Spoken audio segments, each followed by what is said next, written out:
Calculer le volume engendré par la rotation autour de l'axe OX de la figure délimitée par y égale x carré et y égale racine carrée de x entre les abscisses 0 et 1. Donc, il faut chercher le volume. Alors, voyons voir à quoi ressemble le volume. Tout d'abord, on a la courbe y égale x carré et je suppose qu'elle est. Je suppose qu'elle est passée.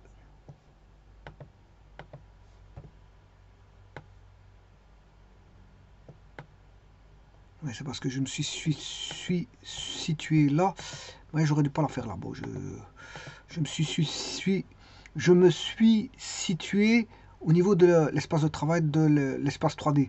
Donc on va effacer ceci. Je repointe l'environnement 2D, l'espace travail 2D, pour écrire y égale x carré. Voilà, c'est plutôt ça qu'on doit avoir. Parce que si vous tapez la fonction que vous êtes dans l'espace 2D, vous avez ce qu'on appelle un paraboloïde. Bah ici, moi c'est une parabole que je vais dessiner dans le plan et non pas dans l'espace. Donc il faut que je revienne dans le plan, dans l'espace de travail du plan que voici. Ensuite on a sa réciproque, y égale x carré, racine carrée de x. Voilà.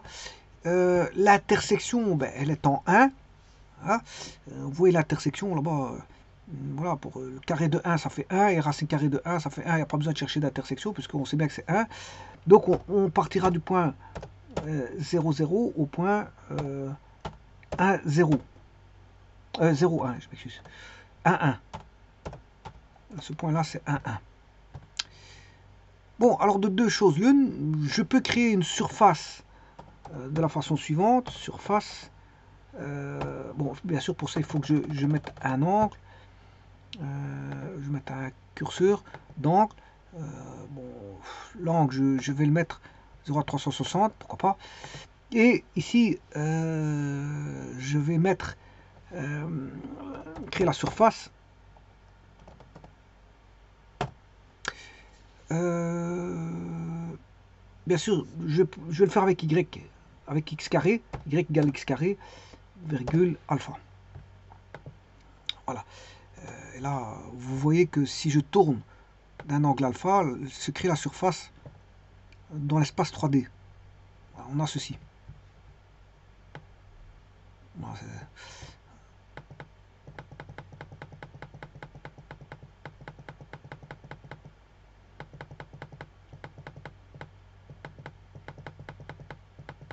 et vous voyez la parabole, hein, la parabole, elle est là. Si on regarde dessus, on voit apparaître la parabole. Donc, se dessine par rapport à la parabole la courbe que vous voyez ici.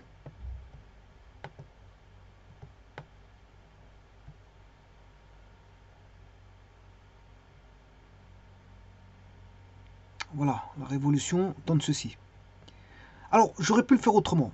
Alors, comment le faire autrement? Il faut que je retire, pour avoir une bonne visibilité, ceci. Alors, je vais dans surface de révolution. Voilà, surface de révolution.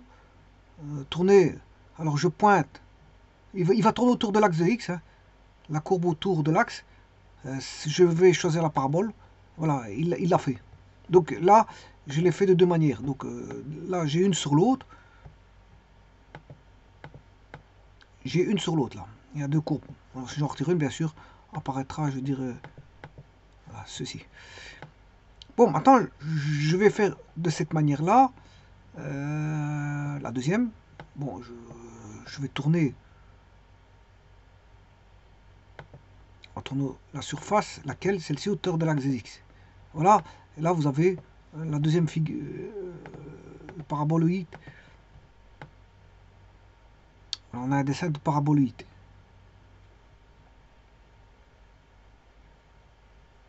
Bon, alors ceci étant dit, vous comprendrez que c'est des figures infinies.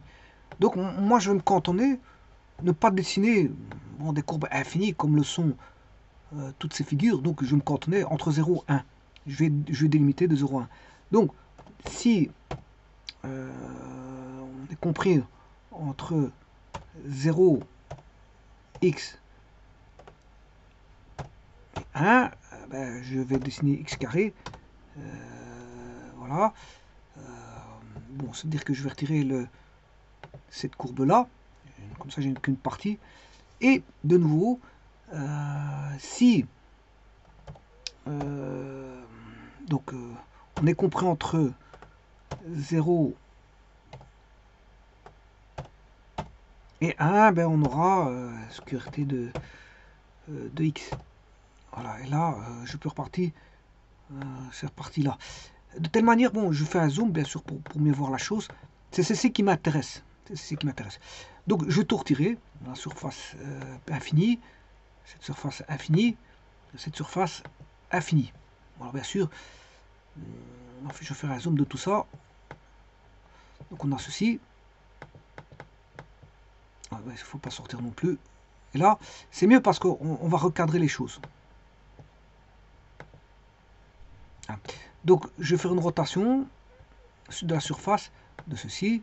Voilà, ça c'est déjà meilleur. Voilà, c'est cette surface-là.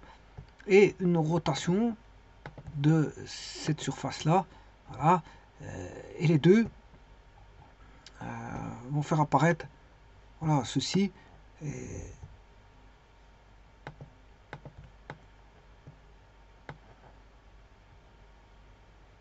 voilà,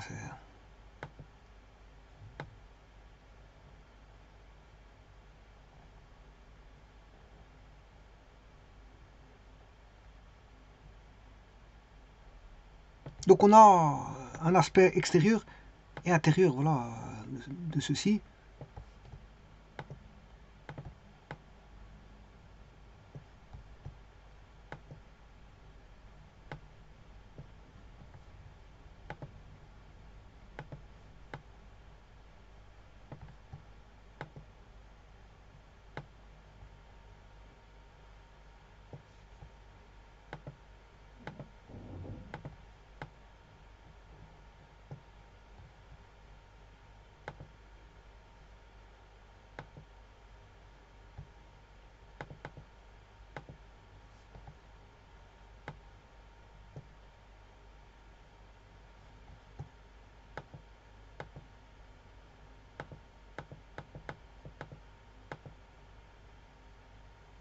Voilà, si on veut tout le voir, c'est comme ça. Voilà.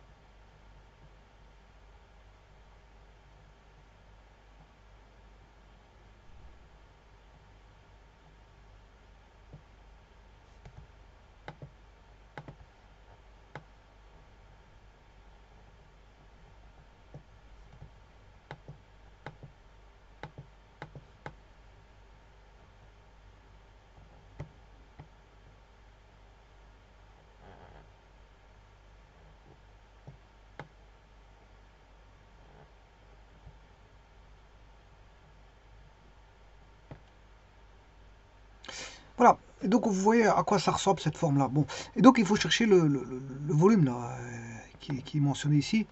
Bon, sûr, je vais arrêter ça ici parce que hop, il suffit juste de cliquer pour arrêter. Et donc on va travailler ça et on va chercher le volume. Ouais, je vous dis que ici, je peux vous dire que c'est un calcul très facile. Parce que on a du x carré de racine carrée de x. Alors je rappelle que pour calculer le volume de révolution pour de A à B de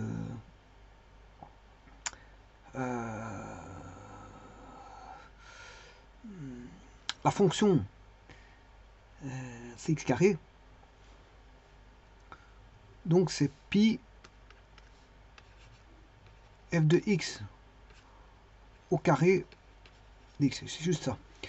Bon, sachant que f de x, ben, il y a deux f de x, il y en a un qui vaudra x carré et l'autre qui vaudra racine carrée de x. Voilà. Et en fait, il faut trouver, voilà, c'est ça qu'il faut trouver, c'est ce qui va engendrer la rotation. La rotation va être engendrée par, par ceci. Bon, je l'ai mal fait, mais...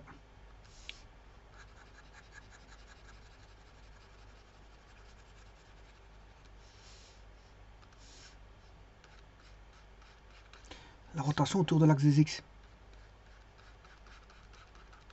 Voilà.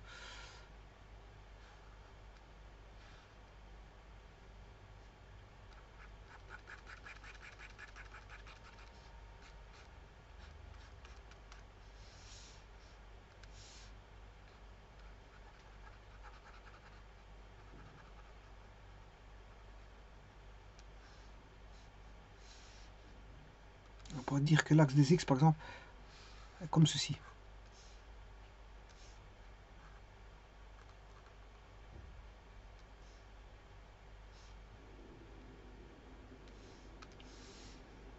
Voilà. Et donc, on va calculer cette aire. Bon, ce que j'ai dessiné ici, ben, vous aurez compris que c'est ce qui est là. C'est ce qui est ici. J'essaie de le dessiner plus ou moins, on va dire comme ça. Quelque chose comme ça. Ouais. C'est pour ça que je peux faire une impression d'écran, c'est beaucoup plus facile.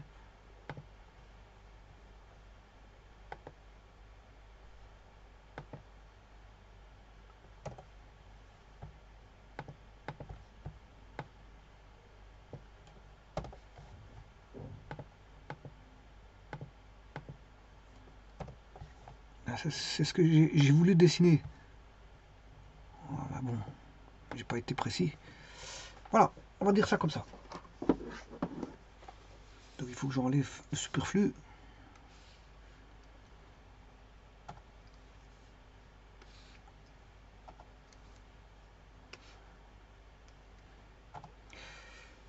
Alors là-dessus, il y a deux courbes.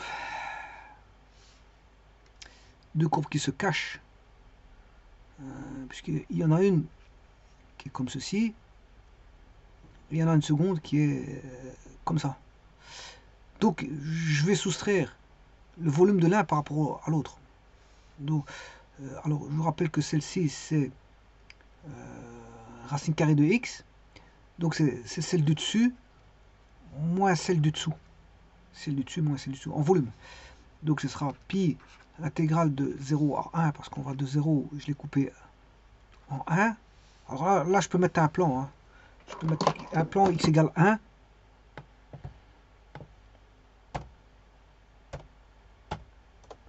Ça c'est le plan x égale 1. C'est comme si je le fermais en bas, par le bas.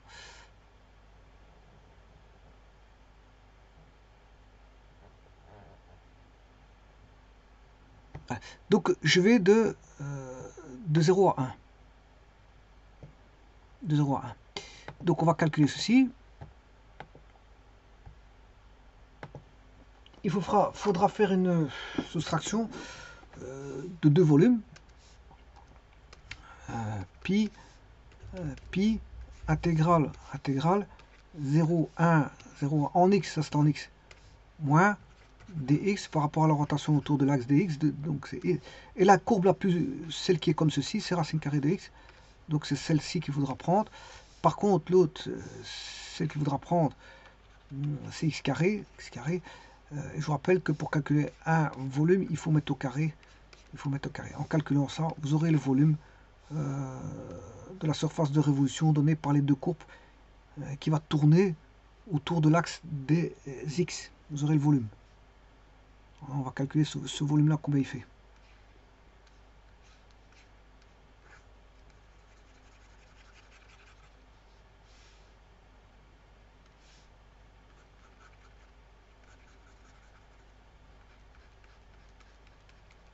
Voilà, c'est une espèce de calotte. Hein.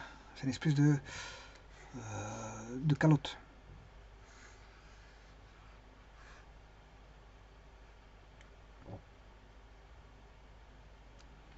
Eh bien, on va calculer ceci, sachant que il y en a une qui est très facile, c'est racine carrée de x carré. Ben, ça fait x. C'est ce que je vous disais tout à l'heure. Alors, ce que je peux faire aussi, c'est l'intégrale de... Comme on a pi, c'est l'intégrale de 0 à 1 de x moins x carré exposant 2, c'est exposant 4. Voilà, dx. Et là, on a tout de suite pi x carré sur 2 moins x5 sur 5 pour les intervalles 0, 1. Alors, en 0, il n'y a rien à calculer parce que ça fera 0. Par contre, il faudra calculer pour 1. Alors, 1 au carré, ça fait 1, ça fait 1 demi, moins 1 cinquième.